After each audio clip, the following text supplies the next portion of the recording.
So why is it that humans just can't stop killing each other? Well, I don't know. What do I look like to you? Some kind of philosopher? So look, Thrasymachus, this is a question for God and the prophets, not for preening transsexuals who can't get out of bed without a Bloody Mary. However, if I were to make a modest contribution to the subject, I would humbly offer up the hypothesis that humans are horrible to each other because, well, violence is fun. And when I say that, I of course mean that it's fun to be violent. It's not fun when other people are violent to you. I mean, unless that's what you're into. That is what I'm into. Did I say you could speak? No, mistress. Then shut up.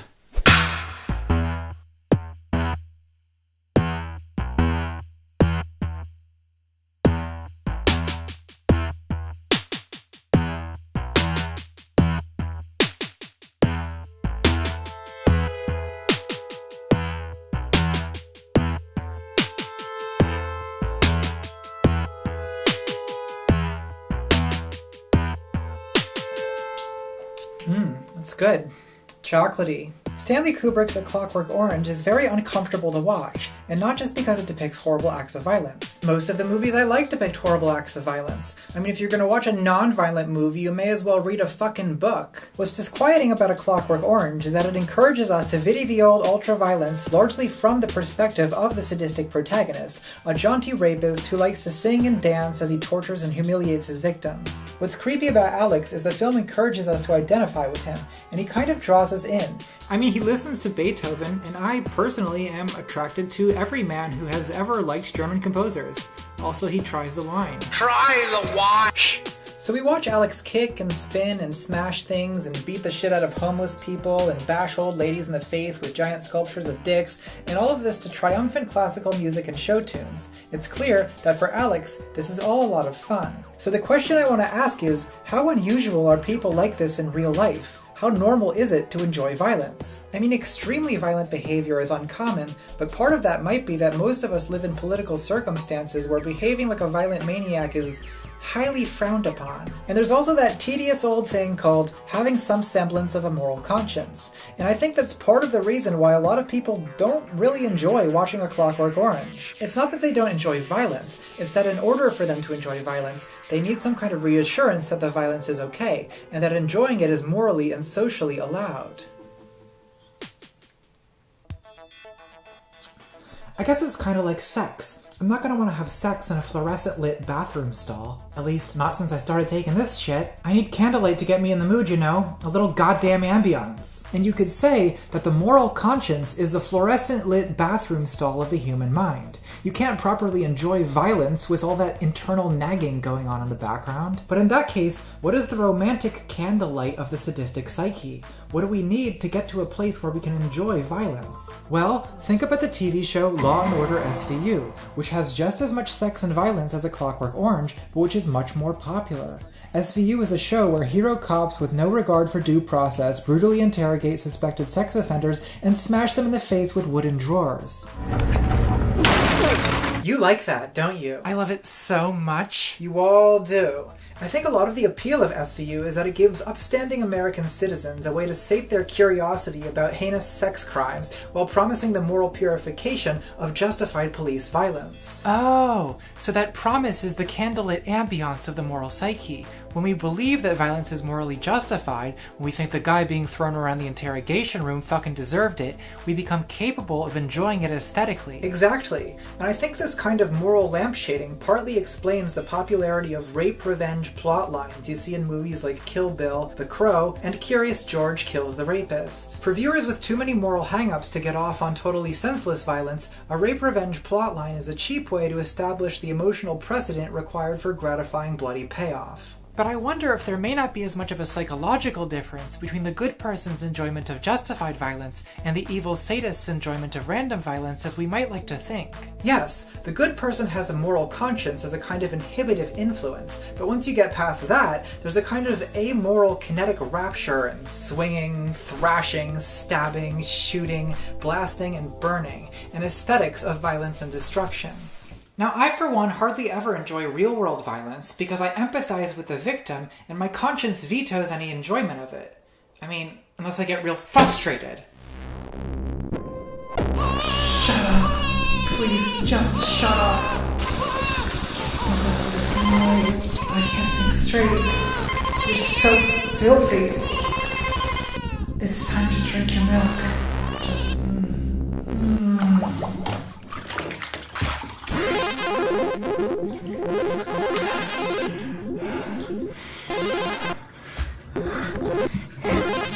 But you know, when I'm playing video games and there are no moral or practical consequences to any of my actions, I behave like an absolute goddamn psychopath. I guess that a simulation of a thing being fun doesn't mean that the thing itself is fun. I mean, The Sims is a simulation of life, and that's fun, but life itself is terrible.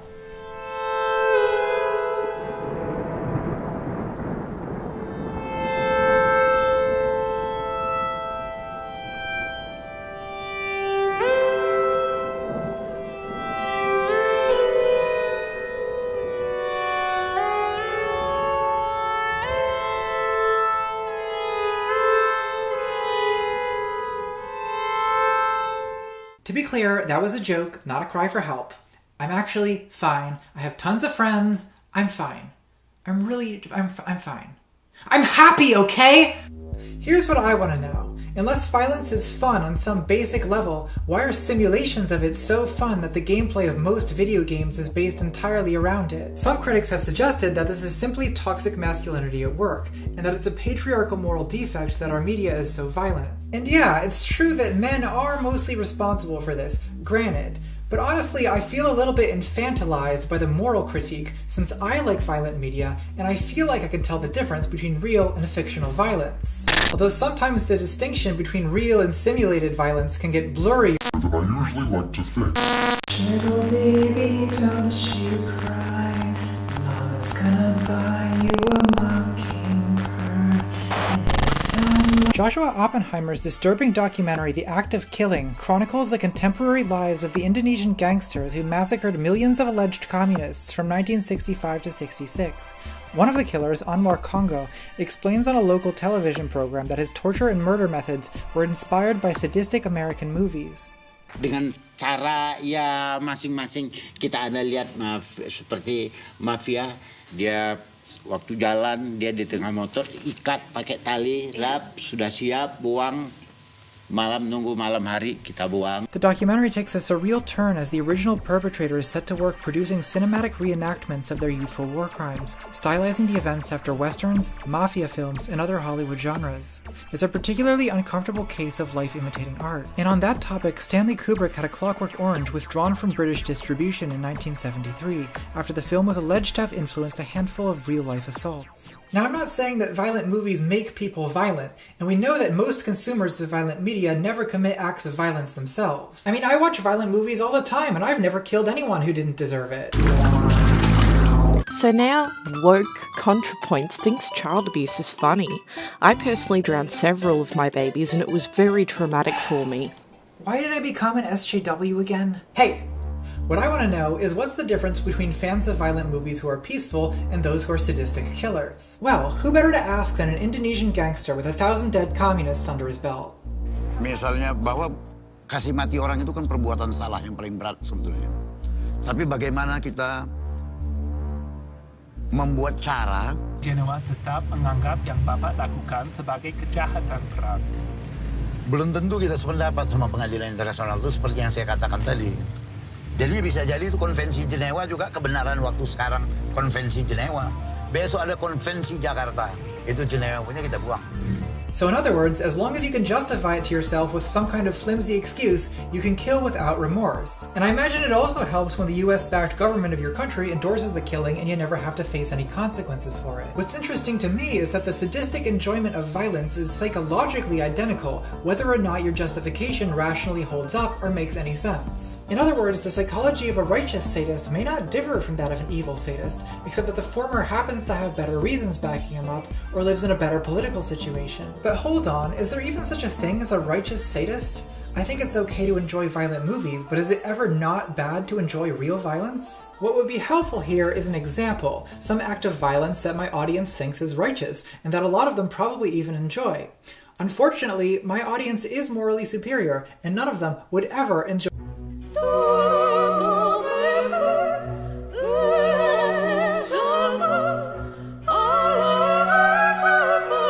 ContraPoints has completely lived out and can't stop wringing her hands over a poor little Nazi getting hit in the face. Aww. Alright, let's grant that punching a Nazi is morally acceptable. Let's say it's morally required, even. Well, why don't we try to bring everyone on board? Suppose there's a Nazi TERF, and he's about to punch a baby, and punching the TERF Nazi is the only way to stop him from punching the baby. Socrates, is it just to punch the baby puncher? ContraPoint sponsors would like to apologize to the baby community for this video's ongoing trivialization of infanticide. They'd also like you to know that some of Natalie's best friends are babies, and they all think babies should just learn to take a joke. Why are we even still talking about this over-discussed Nazi punching bullshit? I guess part of it is that it's the only recent example of actual far-left violence in America that anyone seems to be able to dig up. Not for long, bourgeois dogs! Cat girls of the world unite! Tabby, could you bring it down just 27 notches or so? Why don't you take a second to relax? Just chill out a little bit. Here, have some spiked milk.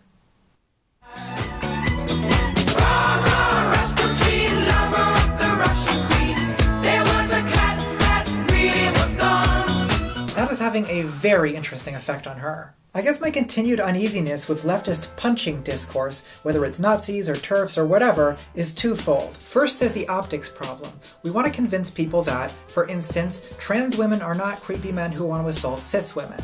And I can't help but wonder, is the slogan, "Kill all TERFs," really the most effective way to convey that message? And I realize the costume I'm wearing is not the best for making this point either, but you know, I just didn't plan well. The other worry has to do with when violence stops being strategic and starts being fun, as in our collective enjoyment of the Richard Spencer punch. Because then it's not just that we're saying sometimes preemptive violence is necessary to prevent worse crimes, it's that we're actively fucking enjoying it. And anytime real violence becomes fun, that's a little alarming, because even if your actions are genuinely justified, you don't want to get in the habit of enjoying real violence, because the violence will continue to be fun, whether or not your justifications are any good. Though I agree there's something sort of inherently liberal about this anti-sadism hang-up. For most of history it was just accepted that war involves a certain amount of rape and pillage, and that executions were entertaining public spectacles. As a boring French postmodernist called Michael Foucault pointed out, in the 18th and 19th centuries there was a so-called humanitarian revolution that was suddenly ashamed of overt sadism with respect to criminal justice and treatment of the mentally ill, replacing brutal executions with intricate techniques of discipline. And a boring French communist called Alain Badiou argued that this contemporary ethics based on pity and tolerance is actually just fucking neoliberal bullshit that encourages first world people to stage third world humanitarian interventions that look a lot like invasions for some reason, as well as opposing genuine liberation movements on the grounds that such movements amount to violent ideology, the bourgeois liberals claim. So I guess in a sense my weird hang-up about violence benefits the people in power, since you have to break a few eggs to make a communist utopia, and sometimes to make political progress you have to tar and feather some folks and cut their heads off just a little bit or punch them in the fucking face. Now I realize all the non-leftists watching this are absolutely horrified right now, and they're thinking, what's to stop your violent revolution from becoming just as bloodthirsty and unjust as those Indonesian gangsters killing communists? To which I respond, well, that's an easy one. It's because my side are the good people and your side are the bad people. I'm so sorry. Seriously though, that is a pretty good question. Why don't I change the subject to avoid how much of a problem it is for the argument I'm making? Isn't all politics kind of violent? What about capitalism? Politics is the practice of organizing groups of human beings, and it's the relations of power that maintain or disrupt that organization.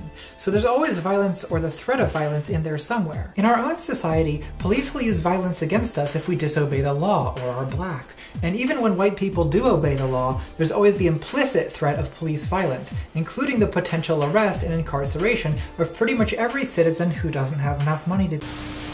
Let's talk about Western values. According to the great tradition of European political thought, sovereign power is justified by the social contract.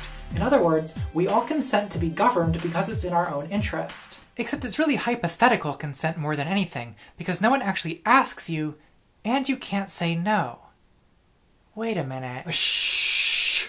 I guess if you live in a liberal capitalist society, it's pretty easy to see how fascism and revolutionary movements are inherently violent, and how those political situations generate conditions where violent sadism can flourish. What's harder to see is how the same tendency spills out at the seams of our own supposedly humane society.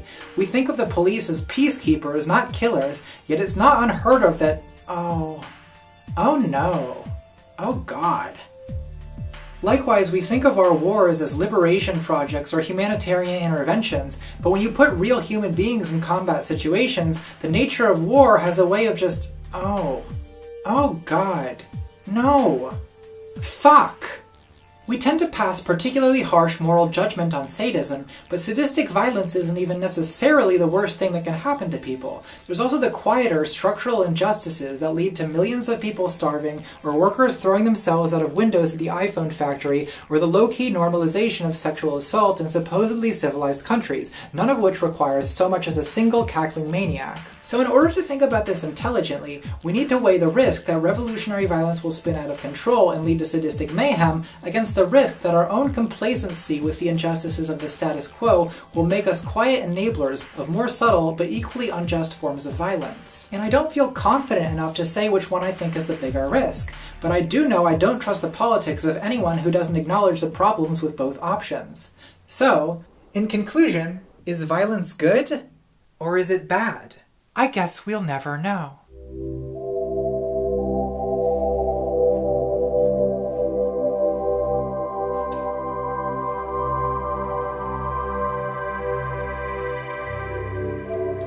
You know, with any true philosophical question, there always comes a point when you realize that all the rationalizations you tell yourself for all the things you believe and do just don't really make any sense. And that's when it's time to stop thinking about it, you know? Just do the fucking laundry, drink some wine, I don't know, do whatever. Look, what do you want from me?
Fascinating.